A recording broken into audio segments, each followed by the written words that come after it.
All right, everybody. It's been about 3 weeks since I did a garden update, so I figure I'd try to squeeze one in before that rain cloud back there hits us. So hopefully I have time to finish this up before the rain hits.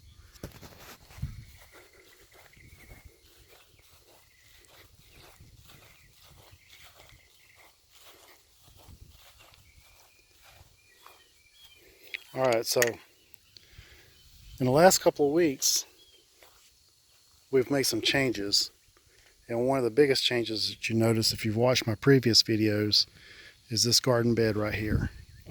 Other than we are putting boards around the top of it, you'll notice that most all the vegetation is gone. We harvested most of our beets out of here, and we left a few in here that we decided that we want to keep to maybe put in some of our juices.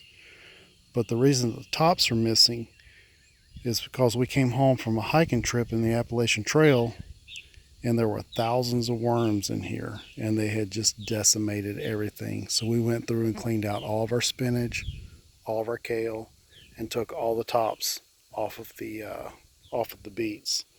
And these are just a few of the beets we have left. Um, some of the bigger beets we may decide to do another round of pickled beet with. So we'll see. But it probably won't be long before the beets will be finished and those will be coming out. Now, I haven't replanted anything into this bed yet because I just haven't decided what I want in here for the summertime. I was wanting to hold off on replanting this bed until maybe the fall, and I'll go back in here with maybe some lettuces, spinach, and some stuff to make some salads with. So I haven't decided if I really want to put anything in here for the summer yet, seeing how just 3 months from now we'll be looking at planting the fall garden. So over here the nasturtiums have overtaken this entire corner bed area. And I didn't expect the nasturtiums to last this long, but the summer heat really doesn't seem to have affected them very much at all. And they are kind of overtaking my artichoke plant here. So I'm not sure if I'm going to let this nasturtium plant continue to grow, or I'm just going to go ahead and be done with it and start pulling it out to allow that artichoke plant to grow and to take over this area. But the nasturtiums have been pretty good. The flowers and the leaves both have a good radish flavor to them. If you wanted to add that to your salads and you didn't have radishes, because radishes, they mature within 25 days and then they don't last long and they're up and they're out. But nasturtiums last for several months, and you can get that good radish flavor with a nasturtium. So if you like that, try these plants. Now over here we have our okra plants, and they in the last few months they've really gotten up and they've put on some really good growth. They've greened up nicely from the Epsom salt that I've been giving them, and that's the reason most everything in my garden is as green as it is. It's because of the Epsom salt that I added probably a little over 2 weeks ago. Some people feed Epsom salt on a regular basis. And some people it's just a one and done, and some people don't feed Epsom salt at all. And I find out that Epsom salt really does benefit the garden, but I try not to add it more than once or twice per season for the plants that I'm growing. So right here in the bottom, I did come along and I did plant some coriander, cilantro. So that should be maturing about the time that we're harvesting a good supply of tomatoes and peppers, and so we can add the cilantro in to a salsa mix that we plan on doing. So hopefully we have a good amount of ingredients to do salsa with. So I'm looking forward to doing that.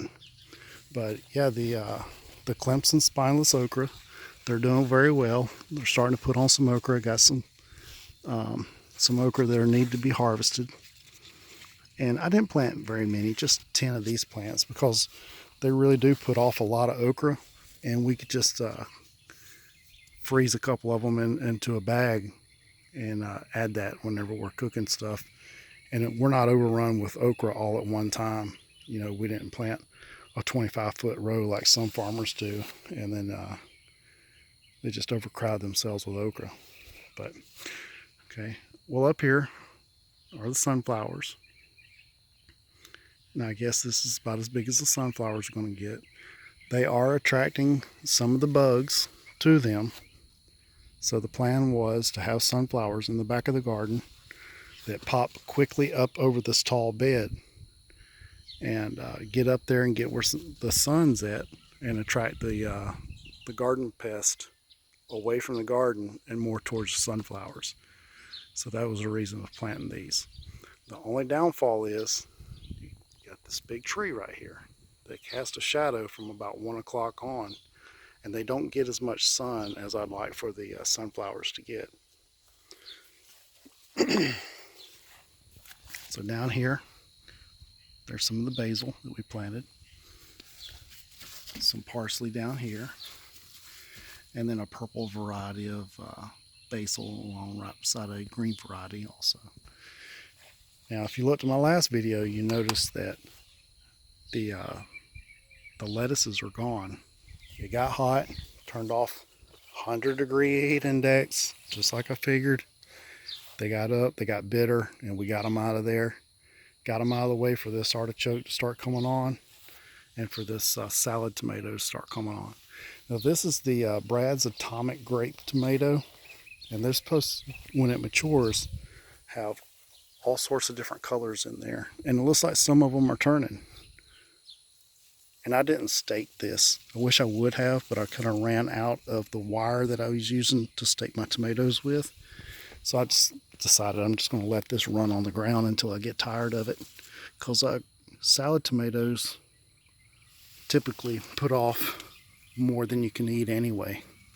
So I'll probably just get bored with that about halfway through summer, and then we'll just rip that out. This is the Seminole pumpkin. And as you can see, this thing has just taken over this entire area. And I trained it up there onto the top rail.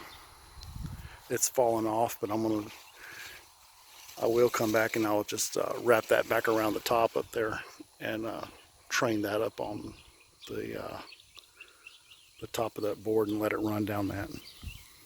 But it's starting to get a few pumpkins, and this pumpkin bloomed just a couple of days ago, but look how big that little pumpkin is already. It's putting on some nice growth. And that's a small pumpkin. That thing will only get just a couple of pounds, and it'll be done. And it's supposed to be a good sweet pumpkin that you can bake like it's a butternut squash. And I've never had those before, so we're going to see how that turns out. But this pumpkin vine looks excellent. There's no pest on it. It's pest resistant. It's resistant to the squash vine borer. That's good because they're tearing me up over here on my other squash. Now my butter beans, these are the Christmas pole beans, are doing outstanding. And I'd take you onto the back side of this. This side seems to be the leaves, and the back side seems to be all butter beans. But if I were to move some of these leaves in here, this thing is just loaded. They're in there real thick.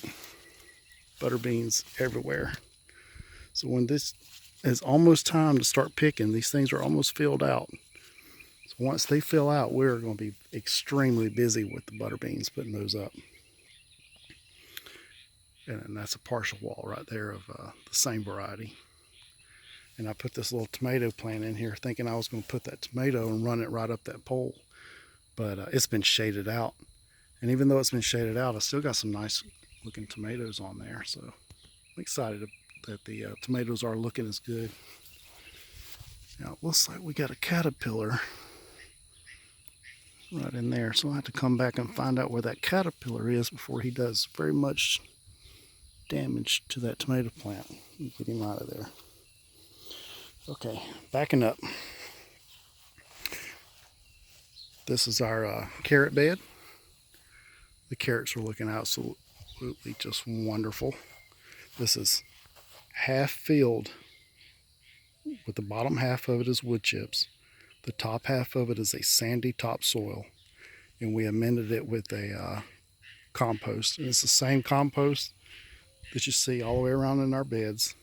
Our entire gardens, we use the same compost all throughout. And in our area, along the Florida-Alabama line, I use ECUA out of Pensacola, Florida, and they delivered at $12 a yard. So at $12 a yard, I just use it like it's free. But if you look in here at our carrots, the tops are starting to develop. You reach down in there, there's a little bit of carrot starting to form, but they are looking great, nice and thick, and hopefully we'll have some good carrots and the heat won't affect it too bad. Typically like to grow our better carrots are in the fall, so we'll come back in here once these mature and we'll replant our carrots probably around September time frame, and then that way we'll have a fall harvest of carrots. And we typically juice these carrots. We don't really put any in the freezer to cook with, or we really don't can very many carrots to cook with. We will do that with a few of them, but cooked carrots is probably not our favorite. Our favorite is just to juice it into vegetable juice. So we have a watermelon plant that is had two plants that we planted from seed. Look right up here in the top, and then there's one of our watermelon plants. Watermelon's growing right there at the top of our trellis. And when that gets to be a little bit bigger, it's going to really pull on these vines. So what I'm going to have to do is I'm going to have to rig a sling to hold the weight of that watermelon so that it doesn't detach and fall off the vine. We got a few watermelons in there, and then there was a cantaloupe right next to it. Let's see if I can find the cantaloupe somewhere. There's one right there. Cantaloupe's looking good. There's two of them in there actually, and I'll probably end up having to sling those also. Another cantaloupe hanging right there. So we're going to see how they do on the fence this year. So far, I'm pretty impressed with our cantaloupes and our couple of watermelon that we have. Now right next to it is the butternut squash. Now keep thinking the butternut squash are going to be finishing up here shortly, but they're still growing, they're still blooming, and it's still putting on butternut squash. Right there we have another one that had just bloomed, and it won't be long and those will get up to be decent size. We had a dry spell for about 3 weeks where we didn't get any rain, and everything just kind of slowed down a little bit, and I was having to water every day. But it seems like once we got the rains coming in every day, everything just kicked off and really started growing strong and really putting on new growth. Another butternut squash right there. And so the garden has really done well with the rain that we've gotten recently. Now next door to our cantaloupes and watermelons are the Armenian cucumber. And I got a big one right there that needs harvesting. It got wrapped up in some vines in there. Another Armenian that is starting to grow. And the Armenians, they really like the heat. And they grow big, gigantic cucumbers. And these things will get 3 foot long. And we primarily juice those cucumbers. And one cucumber will give you probably 20 ounces of juice when you run it through the juicer. Then right next to that is a pickling variety of cucumber, and we're probably going to go inside and make some pickle here in a few minutes. And it looks like I forgot one cucumber that'll end up getting picked today and put into pickles. We use the Miss Whitley's dill cucumber mix straight from the grocery store. Mix that in with a little bit of vinegar, put that in jars. It's quick and easy, makes good cucumbers, makes good pickle from these cucumbers. So we have 3 varieties of cucumber here that we planted. We have the Armenian, the straight 8s, and a pickling variety. So our cucumbers have done excellent this year. And we only planted 6 cucumber plants all together, and those 6 have made more cucumbers than we can keep up with. So that's why I go with just a small amount. So over here we have another Seminole pumpkin vine, and it started putting on some Seminole pumpkins, and it's doing great in this location. Right next to the Seminole pumpkin, we have the asparagus bean, or the yard-long green bean. And I was curious about these beans. Well, when I first planted them, they didn't look very good at all. And you see right down at the bottom of those leaves down there how diseased looking they are. Well, they looked really diseased whenever they first came up. But then they pulled out of it, and they really put on some good growth. They put on some nice long green beans. These green beans are absolutely huge. Now we cooked these green beans twice. One, we snapped them in with our regular snap beans, and it was okay. And the second time, we thought it would be fun to cook them whole and eat them like it was a long string of spaghetti. We did that, and honestly, we didn't like the flavor. So I decided that I'm going to leave these on the vine, let them mature. We're going to shell them for shell beans, and we're going to see how those beans taste out of the pod. So we'll give you an update, see how that turns out. But if the flavor of these don't improve, we're going to be ripping those green beans out, because as of right now, we don't like the taste. Now down here are our rattlesnake green beans, and we just picked these the day before yesterday, and you probably go through here and probably find some green beans that need to be picked, because these things grow so fast, crazy fast. And I don't know how it keeps putting on green beans, but every time I come out here, I harvest a grocery sack full of green beans. And I don't know when it's going to slow down, but I've probably put up close to 40 meals off of 5 pickings just on this 20-foot section of rattlesnake green beans. They're good green beans. They put on lots of growth, and we've really been happy with these. And I'll be saving seeds from these, and we'll be doing these every year. Really like these green beans. Down here in the corner, we have a tomato variety called Mr. Stripey. We have 2 of them that are turning, so I'll be harvesting those tomatoes real soon. They're looking good. This tomato plant is already 7 foot tall. That fence is 7 foot. And the tomatoes are already reaching the top of it up there. So this thing has really put on a lot of growth in the last couple of weeks, especially in the last week or so since we've gotten all the rain that we've gotten.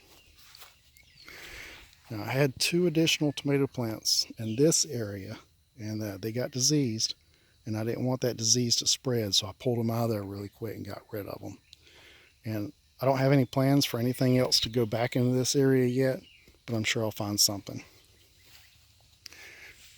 This is the mammoth jalapeno, and it's done absolutely wonderful so far with all those gigantic jalapenos we've got in there.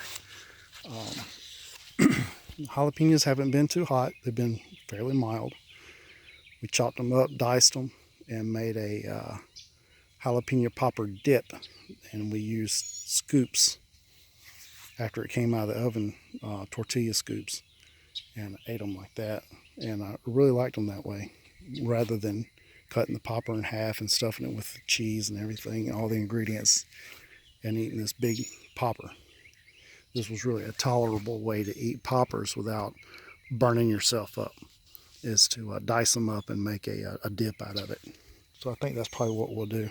And we'll pull those peppers off, we'll put them in the freezer, and then those peppers will be ready. Anytime we want to make the dip, we can just pull them out of the freezer and make our dip when we're ready.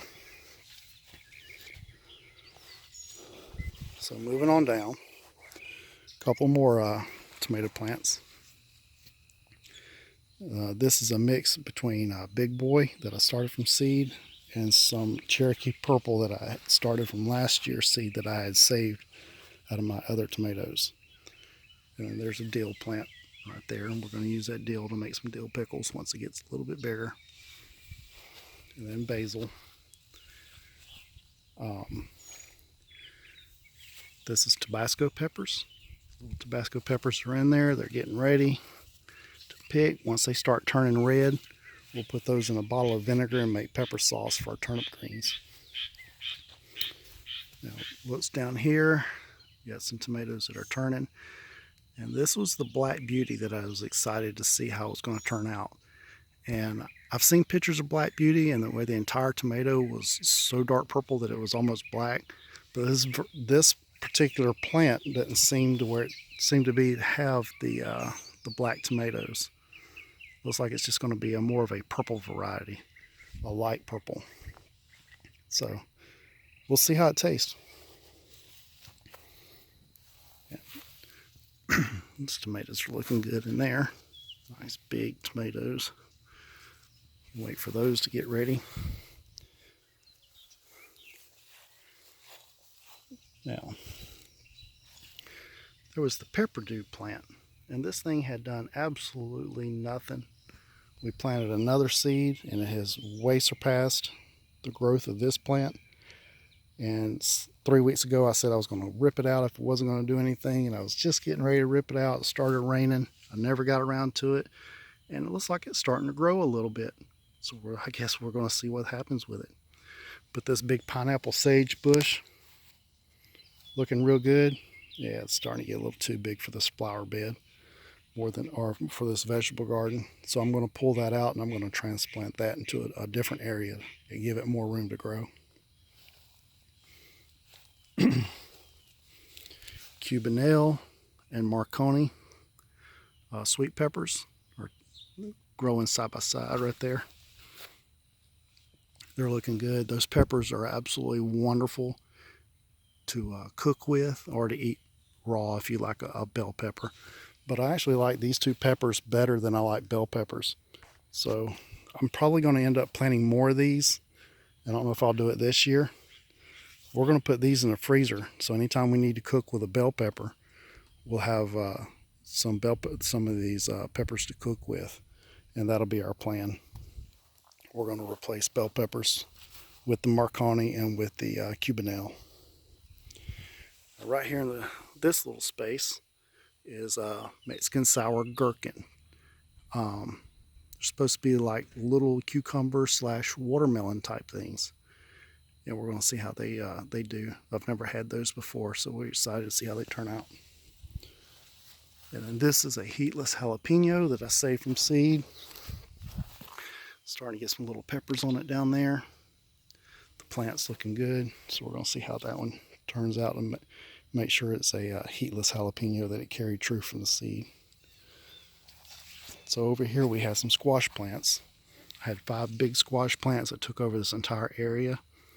The squash vine borers got them. We pulled the plants out, and when I took them to my chicken pen, I opened the vines up, and in one squash vine I had 12 squash vine borers that we pulled out of there, and so we fed those to the chickens. But I'd let one squash get by me, and so I just let it mature out, and that big squash right there came off of those plants. And so I'm going to save the seeds out of that squash plant. Did really well for us, so I decided just to save some of those seeds. Now we went right behind those squash plants with New Zealand spinach, which isn't a true spinach, but it takes the heat of the summer and you cook with it just like it's spinach. Never tried that before. We're going to see how it turns out. Now this is tomatillia, and it's doing pretty well. It's got plenty of little tomatillia tomatoes growing on it, and we're going to make salsa verde with those once they mature. Another tomato plant, nasturtiums, and And this is the Okinawan spinach. Isn't growing too well, but I think it's probably not growing well because of the it's shaded out by this tomato and then overcrowded by the nasturtiums. Once those nasturtiums come out, that'll probably give it plenty of room to grow and expand. And there's another artichoke down in there. So, and it's not doing well just because it's being overcrowded by all the nasturtiums. So I'm probably going to end up getting rid of those real soon. Now our garden beds. We just planted this in sweet potatoes. So I bought a purple sweet potato from Everman's grocery store, which is our organic grocery store we have in Pensacola. It sprouted a lot of little potato slips, and last weekend we planted this bed out in purple sweet potatoes. And I've grown them once before and it did very well, so we decided we're going to try them again.